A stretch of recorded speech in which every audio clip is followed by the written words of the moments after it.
안녕하세요. 일터신앙 5번째 시간입니다.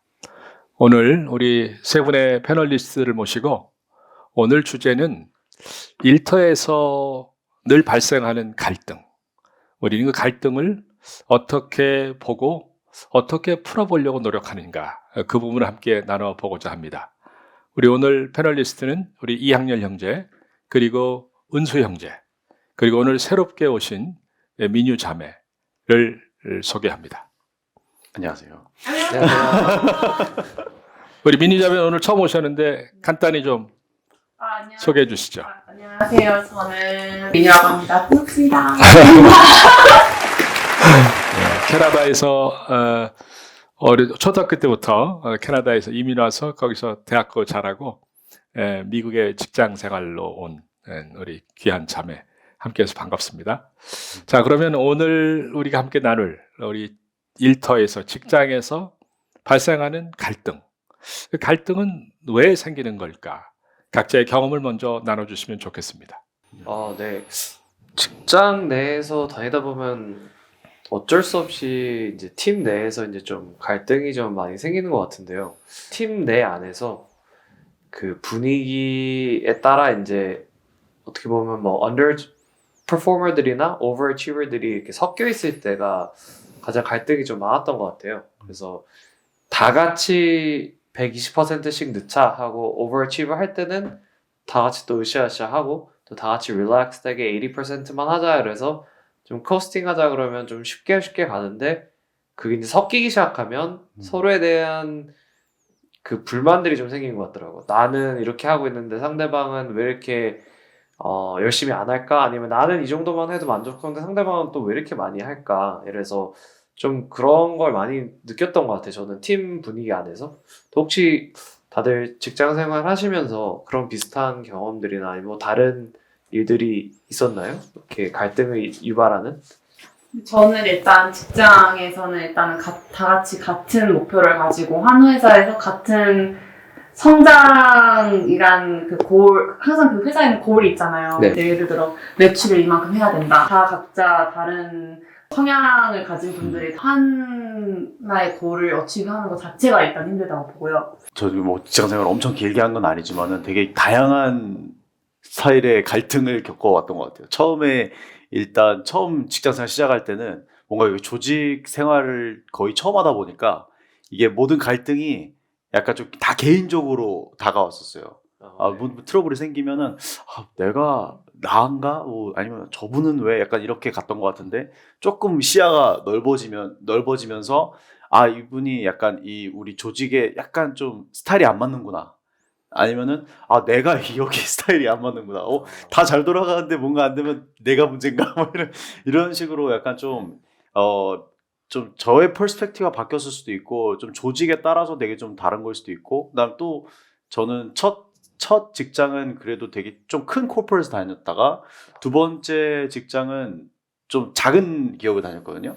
그러다 보니까 이 사람들은 쉽게 이 직종의 사람을 구하기가 쉽지 않으니까 어떻게든 이제 안고 가려고 약간 이 사람을 약간 우리의 스타일로 약간 교육을 시키는 거에 되게 초점을 맞추더라고요. 근데 그 안에서도 이제 뭐 크고 작은 뭐 갈등이 뭐 있긴 있었는데 그래가지고 뭐 그런 식으로 좀 다양한 경험을 했었습니다. 그래요. 갈등이 발생하는 원인이 보면 지금 우리 세 분이 말씀하신 것처럼 어떤 퍼포먼스, 성과를 잘 내는 분과 못 내는 분들 간에 이렇게 있다 보면 거기서 일어나는 어떤 갈등, 또 어떤 다양한 사람들이 하나의 목표를 놓고 가다 보면 서로 간에 다른 점도로 인한 갈등, 또 일에 대한 접근하는 방법이 뭐 성장 배경이 다 다르기 때문에 또 성격도 다르고 그래서 생기는 갈등, 그렇게 여러 가지 요인들이 있는 것 같아요. 아까 그 첫 번째 얘기했던 그 어떤 성과의 차이에 따른 갈등, 그래서 이제 그런 팀워크가 조화롭게 되지 못할 때 우리 학렬 형제는 갈등이 어떻게 접근하고 어떻게 넣는지 네. 또 그런 것 좀 나눠줄 수 있을까요? 그 같은 팀 안에서 갈등이 있거나 이렇게 있을 때 사실 가장 중요한 역할이 그 팀 리더죠. 어떻게 보면 그 상사의 역할이 굉장히 중요한 것 같은 게 제가 과거에 봤던 그래도 되게 저분은 리더십이 좋다 하시는 팀 리더들을 보시면 그 조짐을 빨리 캐치하더라고요. 그래서 뭔가 팀 내에 분열이 있을 것 같기 전에 누가 분열을 일으키겠다라는 게 그 뭐 성격의 차이든 퍼포먼스의 차이든 뭐 스타일의 차이든 해서 그 사람한테 맞는 팀을 빨리 찾아서 그 사람을 옮겨주더라고요. 그렇게 해서 팀 분위기를 계속 유지해서 끌고 가는 경우를 봤고요. 또 하나는 이제 팀과 팀 간에도 또 이제 아까 말했다시피 KPI적인 부분에서 똑같이 매출을 내고자 하는데 팀마다 매출 내는 방법이 다르다 보니까 한쪽 팀이랑 이쪽 팀이랑 충돌이 많이 일어나더라고요. 우리는 이렇게 해야지 되는데 예를 들어 뭐 사업부 팀들은 우리는 이렇게 세일즈를 많이 해야 되니까 이만큼 지원을 해줘, 돈을 줘. 근데 감사팀에서는 아니야, 그 다 절감해, 다 깎아, 다 싸게 가야 돼. 이렇게 해서 수익을 내야 돼. 이러다 보니까 그런 부분에서는 또 어떻게 보면 리더십이 중요한 게 또 그 두 팀을 담당하는 위에 리더분이 그거를 보고 거기서 이제 의사결정을 잘 해주던 어느 쪽으로 몰아주던 방향 제시를 잘 해줘야지 이제 팀들 간에 이제 충돌이 좀 적어지는 것 같더라고요. 저는 좀 그런 경우를 좀 많이 보고 느꼈던 것 같아요. 진짜 공감하는 게 저도 일 다니면서 완전 해피형의 리더와 다 안고 가는 리더가 있었는데 뭐 성과는 둘째치고 해피형의 리더의 팀은 결국 다 분열됐어요. 다 그만두시고 그러니까 약간 따라가게 되더라고요. 네. 약간 그분의 성향을. 근데 또 이제 아무리 뭐 성과가 안 좋아도 다 안고 다 내가 책임질게 해서 가면은 어찌됐건 그분을 보면서 아무리 우리 안 좋아도 우리는 이런 리더가 있으니까 우리도 자연스럽게 따라가게 되더라고요. 그래서 진짜 일자리에서 진짜 리더의 역할이 다시 한번 얼마나 큰지 깨닫게 됐던 것 같아요. 네. 그 리더의 위치에서 그런 이제 다양한 어떤 면에서는 팀워크를 해치는 사람들이 있을 경우 그거를 다 포용하고 그거를 소화할 수 있는 경우의 리더들도 있지만 때로는 리더로서 그런 분들을 좀 다른 부서로 옮긴다든지 또는 심지어는 해고시켜야 할 경우도 있을 수 있잖아요. 우리가 인사에 있어서 악화가 양화를 구축한다는 말이 있어요. 그 얘기는 한 사람의 그 팀워크 브레이커가 전체 팀의 팀워크를 망가뜨리는 경우도 적지 않게 있거든요. 네. 이제 그럴 때 우리가 피스메이커라는 위치에 있지만 그걸 우리가 어떤 방법으로 접근해야 하는지 혹시 그런 경험이나 나눌 것이 있는지. 저 약간 똑같은 경험인지는 모르겠는데 그때 제 팀장님이었던 분이 제 생각에는 되게 좀 조직에 튀는 분이셨어요. 근데 그분하고 이제 충돌이 있고 우리 팀이 그분의 의견이 약간 좀 쉽게 말해서 좀 go with the flow가 안 되는 거예요. 자꾸 튀는 거죠. 그런 거 있어서 저는 그분을 봤을 때 저분이 좀 위험한데 라는 생각이 들었거든요. 근데 그 팀장님과 좀 허심탄회하게 그런 얘기를 좀 할 자리가 있었는데 그분은 전 되게 심각하게 고민을 하고 계신 줄 알았어요. 이분이 여기 계실지 아니면 이제 나가셔야 할지 뭐 그런 생각을 할 정도였는데 그분은 그 사람 스타일이야? 약간 이런 식으로 좀 생각하고 계신 거 보고 조금 놀랐거든요. 약간 그 팀장님께서는 어떻게든 일단 그 사람이 어떤 사람이고 그러니까 어떻게 해서 이 일을 시작하게 됐고 어떤 스타일인지를 그래도 최선을 다해서 좀 이렇게 파악하려고 하시는 노력이 있었던 것 같아요. 그러니까 그렇게 이 사람을 알려고 되게 노력을 많이 하는 그 과정이 되게 필요한 것 같아요. 나름대로 이렇게 생각하고 내 스타일 아닌 사람, 내 스타일인 사람 이렇게 이거를 캐치하는 것도 중요하지만 이 개개인이 너무 다른 사람들이 또 모여 있는 조직이고 그냥 그 경험을 가지고만 모인 거잖아요. 같은 일을 하기 위해서. 근데 정말 살짝씩 다 다른 성격들이 모여가지고 이게 스타일의 차이인지 아니면 이게 어느 정도 같이 일할 수 있는 그런 선에 있는 건지 그런 거를 좀 이렇게 파악하려는 노력 이런 게 좀 필요한 게 아닌가.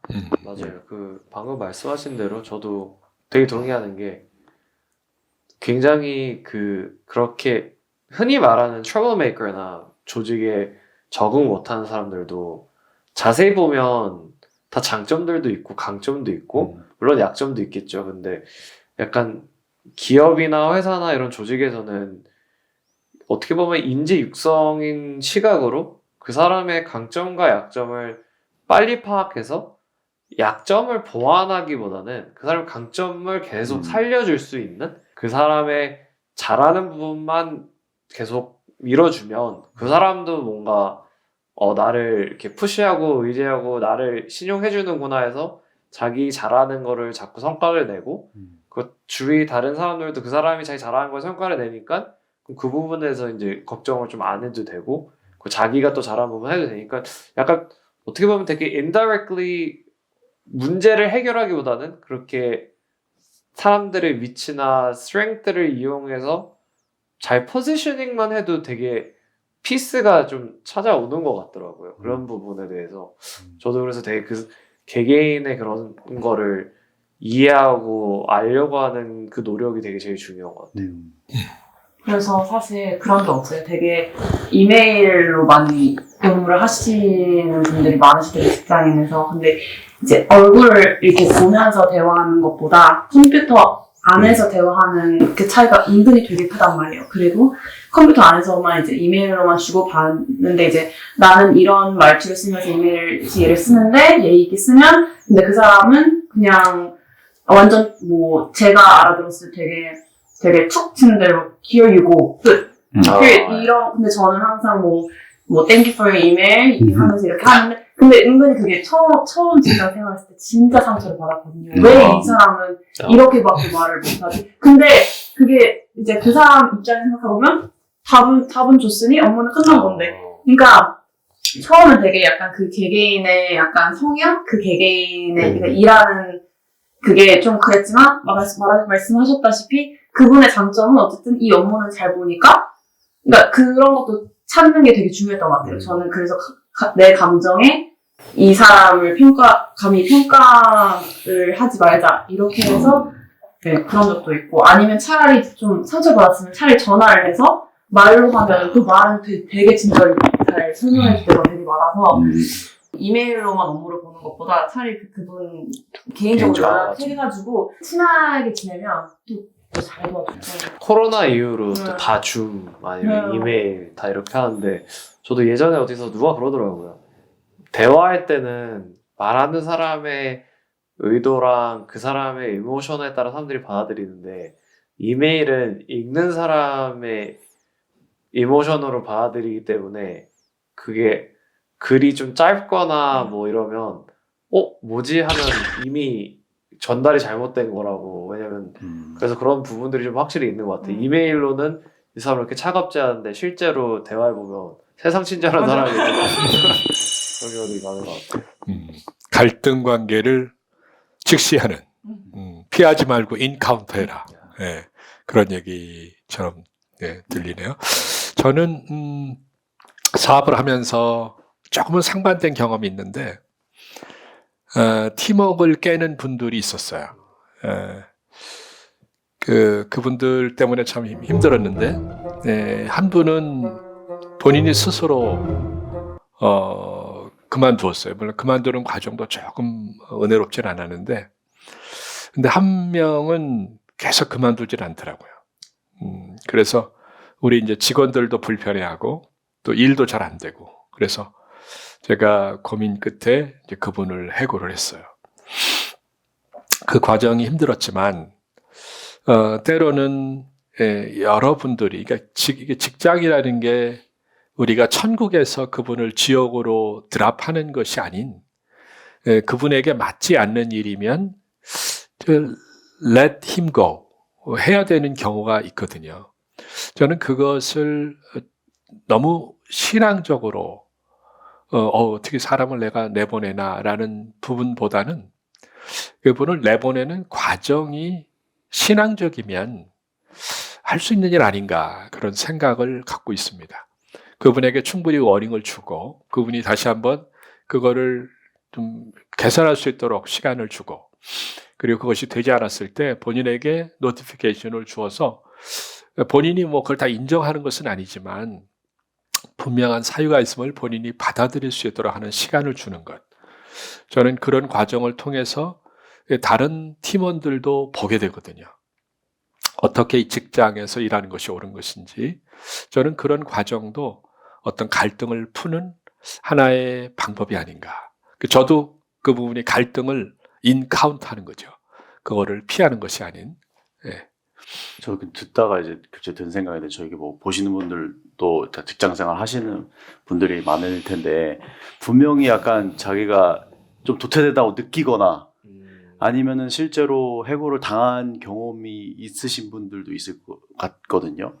근데 그런 갈등 안에 계신 분들은 어떤 생각을 하실지가 되게 좀, 저는 다행히 뭐 이렇게 아직까지는 그 뭐 해고는 당한 적이 없지만은, 근데 약간 그런 느낌은 있었거든요. 아, 내가 지금 조직에 안 맞아, 좀 불안한데, 약간 이런 그런 건 있었거든요. 그 팀장과의 좀 이렇게 안 맞는 그런 것들. 그 막 컨프런트 해가지고 앞에 나가가지고 팀장과 그런 적은 없지만, 뭔가 계속 그 안 맞는 느낌이 들어서 조금 불안했던 적은 있었거든요. 근데 그때 되게 뭔가 좀 약간 신학적으로 받아들이기가 쉽지 않았어요. 이게 난 분명히 이곳에 내가 맞아서 온 것 같은데 안 맞는 것 같고, 그러면 내가 지금 뭐 잘못된 선택을 한 건가? 내가 가야 될 길은 다른 길이었는데 내가 돌아가는 건가? 막 그런 좀 안 좋은 생각들이 많이 들었었는데, 혹시 그런 경험이 있으신지? 제 예전 직장에서요, 제가 한 5년 넘게 제 매니저를 했던 분이 있어요. 그래서, 그러니까 제가 포지션이 3번 바뀌었는데, 3번 다 같이 매니저로 바뀌어가지고, 5년 넘게 같이 매니저였는데, 한 2번째 포지션에 갔을 때 제가 처음 막 일을 배울 때, 사실 그 가르쳐준 사람이 되게 중요한 부분을 말해줬어야 되는 걸 빼먹었어요. 그래서 저도 배운 대로 그 스텝을 빼먹고 일 처리를 하다가, 이게 너무 too lazy일 때 사고들이 너무 많이 터진 거예요. 그 사이에 이게 보통 이제 그때 뭐 이렇게 블렌시시라 그래서 만들어서 이걸 제조를 해야 되는데, 이걸 만들어 놓고 한두 달 뒤에 제조를 하는데 이미 그때 나가져 있는 게 너무 많은 거예요. 그래서 그때 막 매니저도 엄청 화나고, 그 일이 일어나고 나니까 약간 신용도 좀 깨지고, 야, 너가 한 거 다 틀린 거 아니야? 약간 이렇게 되고, 그래서 그걸 고쳐 나가고 그 트러스트라는 거를 다시 빌드해 나가는 과정이, 아까 은수 형제가 말했듯이 좀 힘든 순간들이 되게 많았었어요. 나는 가르쳐준 대로 다 했는데 내가 이렇게 다 덤탱이 쓰게 됐네, 약간 이렇게 돼서. 근데 그래서 어쩔 수 없이 그래도 뭔가 여기서 내가 그냥 도망가 버리고 막 퀴트한다 그러고 이직하고 이러면 너무 내가 책임한 것 같다는 생각이 좀 들어가지고, 어떻게 해서든지 내가 욕을 먹는 한이 있어도 이거는 픽스하고 내가 떠나는 한이 있어도, 내가 잘리는 한이 있어도 이건 픽스해놓고 잘리자, 약간 이런 생각이 있어가지고 매니저랑 계속 다시 그 트러스트 빌딩을 하려고 엄청 저도 이제 막 시간을 들였는데, 그래도 그때 그 매니저여서 그것도 좀 됐던 것 같은 게, 되게 그때 좀 매니저한테 많이 감동받고 고마웠던 게, 그 매니저분 스타일이 굉장히 막 앞에서 대놓고 막 소리 지르고 막 화내고 막 이러는데, 우리 앞에서는 그래도 팀 바뀌는 사람한테는 다 보호하더라고요, 팀원들을. 그래가지고 제가 사고를 다 쳐놨는데 다른 팀이랑 계속 막 3달 동안 싸우고 있더라고요. 막 우리가 잘못한 거 아니다, 막 아니다, 막 이러고. 그래서 그런 부분도 참 고맙고 감사했는데, 그 사람들 사람이기 때문에 그렇게 싸워주면서도 얼마나 짜증나고 화났겠어요. 그래서 지금은 웃으면서 말하지만 그때는 되게 힘들었고 막 눈치 보이고 막 그랬던 경험이 되게 생각이 나서. 근데 결국은 그냥 부딪히고 결과에 상관없이 저도 그때 그냥 난 잘리겠구나, 근데 잘리는 날 순간까지 그래도 내가 최대한 메이크업은 해놓고 잘리자라고, 약간 그냥 어떻게 보면 다 내려놨다 그래야 되나? 내가 할 수 있는 만큼 메이크업하고 쿨하게 떠나자, 약간 이런 마음으로 했는데, 그게 오히려 어떻게 진심이 통했는지, 그러고 나서 그 매니저랑 다시 또 잘 빌드업되고 친해져서 사실 지금도 회사 떠났는데도 가끔 연락하고 그러고 있는 관계로 남았기 때문에, 그냥 너무 아직 일어나지도 않은 일을 갖고 너무 불안해하면 잘 되던 일도 잘 안 되는 것 같아서, 그냥 쿨하게 다 내려놓고 그냥 베이비 스텝처럼 그 스텝 바이 스텝 고쳐 나가보자 하면 되게 끝도 없을 것 같은데 이게 조금씩 고쳐지고 언젠가는 끝이 있더라고요. 그래서 좀 그게 굉장히 제가 대단했다는 것보다 저도 당연히 매니저가 너무 좋으신 분이라 그거 도움이었지만 매니저가 조금 더 나빴으면 좀 더 힘들고 이렇게 말 못할 수도 있겠죠. 저는 운이 좋았던 것 같아요. 학렬 형제, 그러니까 은수 형제의 질문에 학렬 형제의 답을 좀 요약하면, 내가 어떤 갈등의 상황에 있을 때 그 갈등의 상황을 개선하는 것도 중요하지만 그 갈등의 상황에서 내 이야기를 들어주고 공감하는 사람이 있을 때 그것을 갈등 관계를 이겨낼 수 있다. 그렇게 느껴지는 것 같아요. 저는 화해자에 적합한 퍼스널리티는 아니에요. 저는 트러블 메이커의 자질이 있는 사람인데, 제 주위에서 이제 보면 이 피스메이커들을 제가 볼 때마다 느끼는 그 있어요. 저분들은 어떻게 그렇게 할 수 있을까? 그럼 그분들이 갖고 있는 제가 보는 공통점이 있는데, 공감하는 능력이 뛰어나요.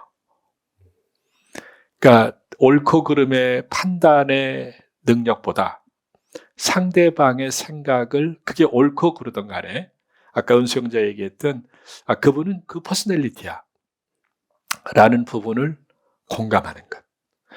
저는 그래서 피스메이커, 우리가 그 예수님의 팔복에서 7번째 복이 화평하게 하는 자는 복이 있나니 하나님의 아들이라 일컬음을 받을 것이요.